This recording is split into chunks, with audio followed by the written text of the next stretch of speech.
Have you ever wondered if you can drink water while hanging upside down? I'm joined by Gerald Cotten, who is the president of Quadriga Fintech Solutions. CEO of one of Canada's biggest cryptocurrency exchanges died while he was on a trip to India.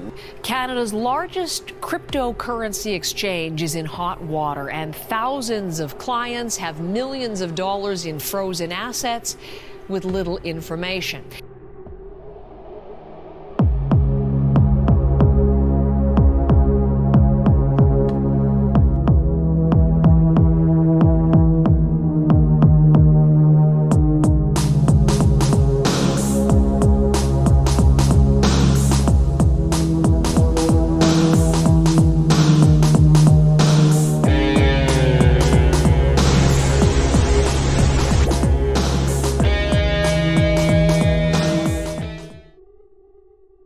There's a saying that goes, when you die, you cannot take your wealth with you. But for Gerald Cotten, I guess he can. Because he apparently had taken $250 million with him to his grave. In December 2018, the 30-year-old CEO and co-founder of once Canada's largest cryptocurrency exchange, QuadrigaCX, mysteriously died in a foreign country just a mere 2 months after getting married to the love of his life. Though it is believed that he has passed due to health complications, many debate that things aren't as simple as it seemed. This case has caused so much uproar that even Netflix has taken it upon their hands to crack the case. In the mid-2000s, Gerald Cotten was just another tech-savvy youth growing up in Belleville, Ontario. He had an insatiable curiosity for the digital world. What started as innocent hours spent tinkering with early programming turned into a deep obsession with emerging technologies. Then, in 2008, the world crumbled. That was when the financial crisis hit, leaving many questioning the stability of banks and traditional monetary systems. We see where the buyers are. We're just every day they're But while the world staggered, Gerald saw an opportunity. It was during this time he stumbled across an online forum whispering of a new revolution, Bitcoin. It was magic internet money, they said. Untraceable, borderless, and resistant to the very forces that brought down the world's banks. For Gerald, it wasn't just a currency, it was destiny. In the years that followed, Gerald dove headfirst into the cryptocurrency space. He was no stranger to risk, nor was he bound by conventional ethics. While others saw Bitcoin as a niche experiment, Gerald envisioned an empire. By 2013, Bitcoin had begun to gain traction, and Gerald made his move. QuadrigaCX wasn't born in a sleek boardroom or launched with fanfare. It began humbly in the cramped apartments of Vancouver, Canada. Gerald teamed up with Michael Patron to make QuadrigaCX to be Canada's premier cryptocurrency exchange. Michael Patron, also known as Omar Danani, has a dark and controversial history. His past includes convictions for fraud and identity theft in the US, which he did serve time for. Despite this, he managed to reinvent himself in the cryptocurrency space, where he eventually crossed paths with Gerald to launch QuadrigaCX. However, his co-founding status is short-lived as he left the company in 2016, before the company became a Ponzi scheme. At first, QuadrigaCX thrived. The duo capitalized on the lack of regulation and the growing excitement around Bitcoin. Gerald became the public face. He was described by his friends as friendly, positive, and upbeat. Nobody would take a look at him and think that he could pull off such a grand larceny. He was charming and a smart promoter of the technology. He spoke at conferences, won over investors, and projected an image of a trustworthy visionary. Behind the scenes, though, things were dark. By 2015, Quadriga became Canada's largest cryptocurrency exchange, handling millions in transactions. And in 2016, following the resignation of all the other directors, Gerald became the sole director of Quadriga, which had no offices or employees and engaged only a few general contractors. The company was run from Gerald's encrypted laptop at his home in Fall River, Nova Scotia. Subsequently, as Bitcoin's value surged in 2017, Quadriga was flooded with users desperate to cash in on the boom. With about 1.2 billion Canadian dollars worth of Bitcoin exchanged on the platform. It was definitely the peak of his career, but can he really put it off via a one-man show? Well, the answer is no.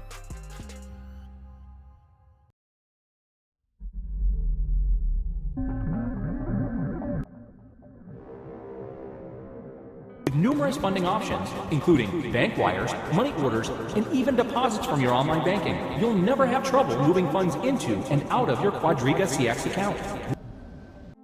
The downfall of QuadrigaCX came right after due to two primary factors: cash flow issues and a weak accounting system.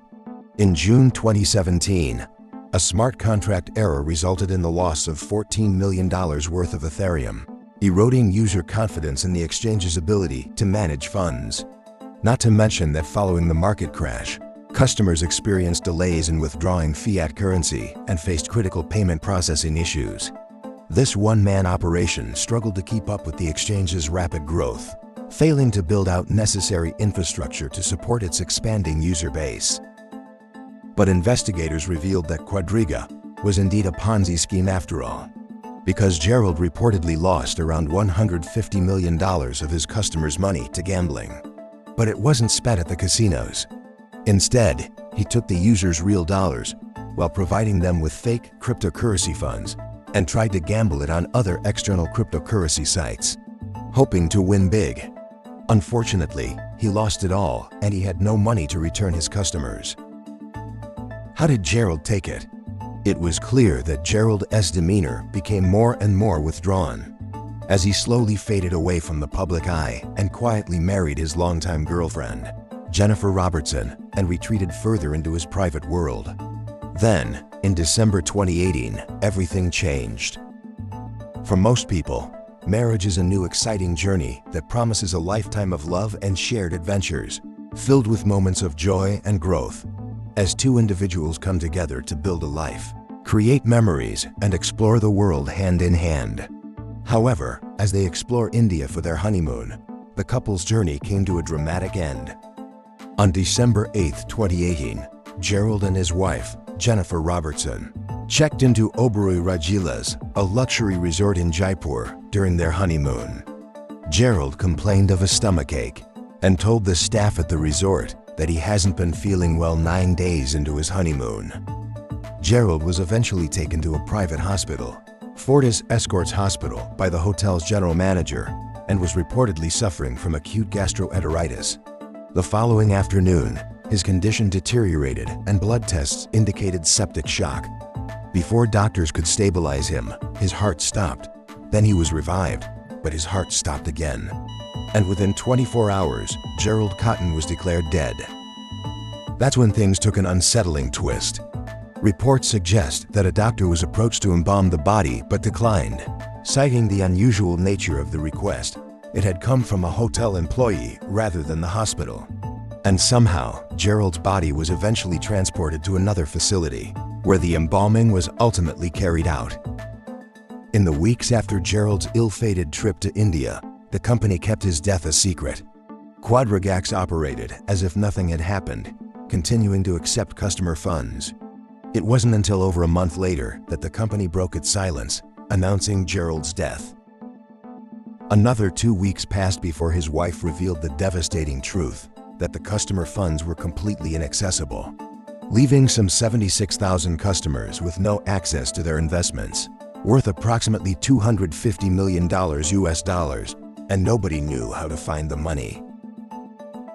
The Nova Scotia Supreme Court declared the company bankrupt and selected the accounting firm Ernst & Young to serve as its third-party monitor, responsible for securing the lost funds belonging to Quadriga's creditors, which up till now, they only managed to recover $46 million in assets. She said her husband was the only person who had access to the accounts, that is more than $250 million of his customers' money, simply because he's the only person who knew the passcodes. And when she made this shocking revelation in court, it led to chaos and confusion online, and creditors were going insane. But they indeed do have good reasons to be going into a panic frenzy, and rightfully so. Gerald has acted out on quite a fair share of questionable moves before his death, leading everyone to raise eyebrows on the cause of his death, and even come up with theories, including one that he faked his own death. The official cause of death was complications from Crohn's disease, But the gastroenterologist who treated Gerald stated that the death still haunted him. "We are not sure about the diagnosis," he said. No autopsy was requested. The situation grew increasingly confusing as after Gerald's body was returned to the Oberoi Hotel, the body was sent out again for embalming. However, the embalmer refused to proceed with the body brought in by hotel staff. Consequently, Oberoi employees transported it to a nearby medical college, where a staff member carried out the procedure. The next afternoon, Jennifer Robertson returned to Canada with the body, where they were met at the airport by friends and family. A closed casket funeral with a small group of family, friends and co-workers was held on December 14th. Creditors began raising concerns online about the validity of the official documents, especially given that India is notoriously known for easy access to purchase falsified paperwork after finding out that the death certificate misspelled Gerald's name. And it is definitely not reassuring to know that the former chairman and managing director of the hospital had been convicted of financial fraud just 2 months earlier. It was also revealed that Gerald had drafted his will a mere 4 days before departing for India. The will detailed $12 million in real estate holdings, a Lexus, a Cessna airplane, and the yacht Gulliver to his wife, while allocating $100,000 for the care of his chihuahuas. Notably absent from the will was any mention of the external hard drives or cold wallets that supposedly held the majority of Quadriga's funds. If you lose the keys to your house, you can call a locksmith. If you forget the password to your savings account, your bank will provide a new one. If you lose the private key to your cryptocurrency wallet, a long, randomly generated password, all but impossible to memorize, your funds are gone forever. Funny enough, Gerald himself warned of this danger during a 2014 interview. He claimed he wrote his passwords on paper and locked them in a safe deposit box at a bank, because that's the best way to keep coins secure. Shortly before his death, he reportedly assured close friends and family, according to 2 Quadriga associates, that the exchange was equipped with a dead man's switch that would provide them access to Quadriga's funds in the event of his disappearance or death. Some of the earliest discoveries by Reddit investigators were alarmingly damning. In leaked text messages from before his death, Gerald often boasted about his lavish lifestyle. "I'm still cleaning the mess from our fondue party we had on the weekend alone," mentioned a safe bolted to the rafters in the attic, joked about retiring soon, and oddly referred to his honeymoon in scare quotes. While it all seemed suspicious, none of it amounted to an admission of wrongdoing. However, this doesn't stop the internet and the public from spiraling into a whirlwind of theories about Gerald Cotten. It sure did not help when it was revealed that Gerald took sailing lessons. This wouldn't come up as a red flag, as Gerald did indeed live a lavish lifestyle during his peak in learning. How to drive his own boat just seemed to be the right thing to do. However, there are some details of his sailing lessons that do not sit right with some people. It was allegedly reported that during his sailing lessons, Gerald specifically requested to be taught the yacht's route to bypass Canada and the US entirely. Instead, he expressed interest in traveling directly to the Caribbean. Was this request merely just for his liking to the Caribbean? Or could he be planning an escape where he could potentially remain undetected? Not to forget, he also insisted on learning how to operate the yacht himself rather than relying on a hired crew. But what happened to Jennifer Robertson, the betrayed and possibly misunderstood widow? The world turned their focus onto Jennifer, who was facing not only the grief of losing her partner, but also about to embark on the daunting task of unraveling the nightmare that is her allegedly dead husband. The couple's story began in 2014 when Jennifer matched with Gerald on Tinder. Before his death, Jennifer lived a life of relative privacy, enjoying the luxuries that her husband's success brought them.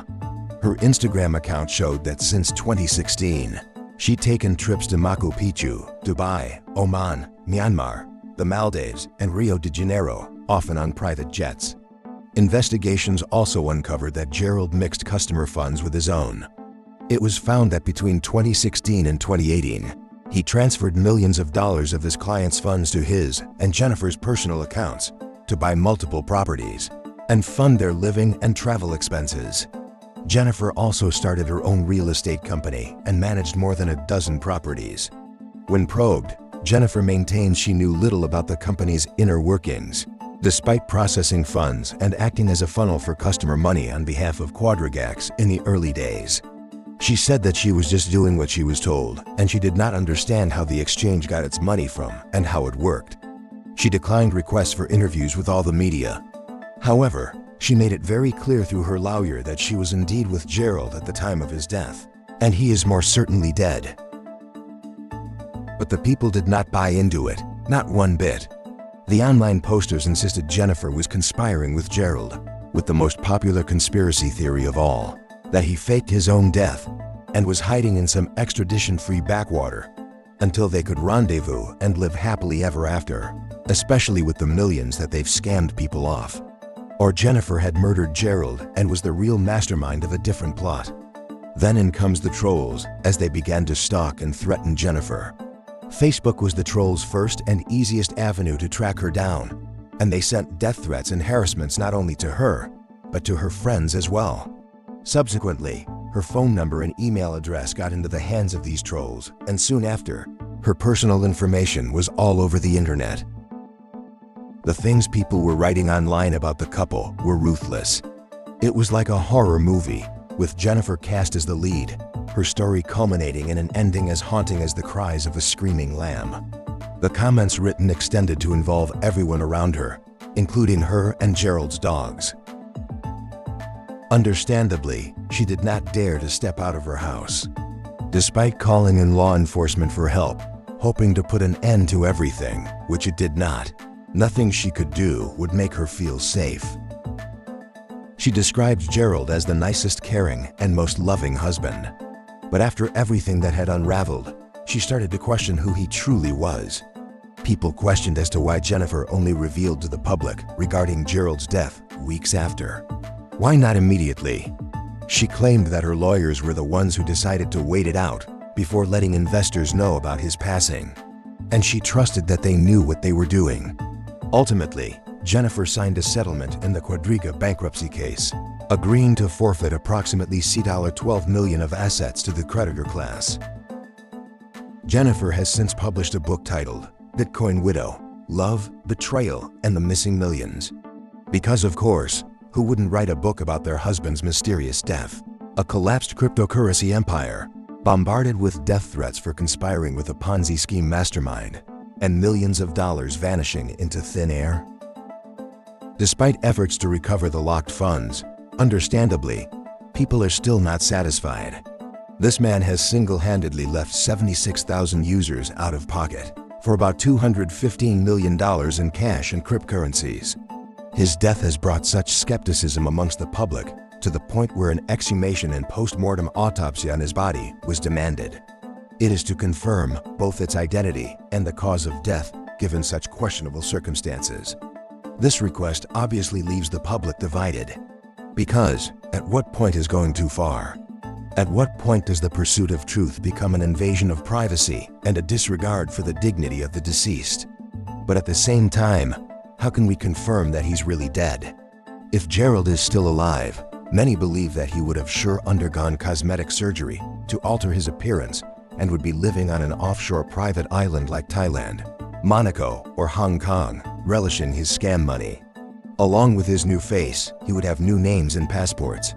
Perhaps he's sipping cocktails on a white sandy beach, chuckling at the chaos he left behind, while his chihuahuas enjoy the perks of their $100,000 inheritance.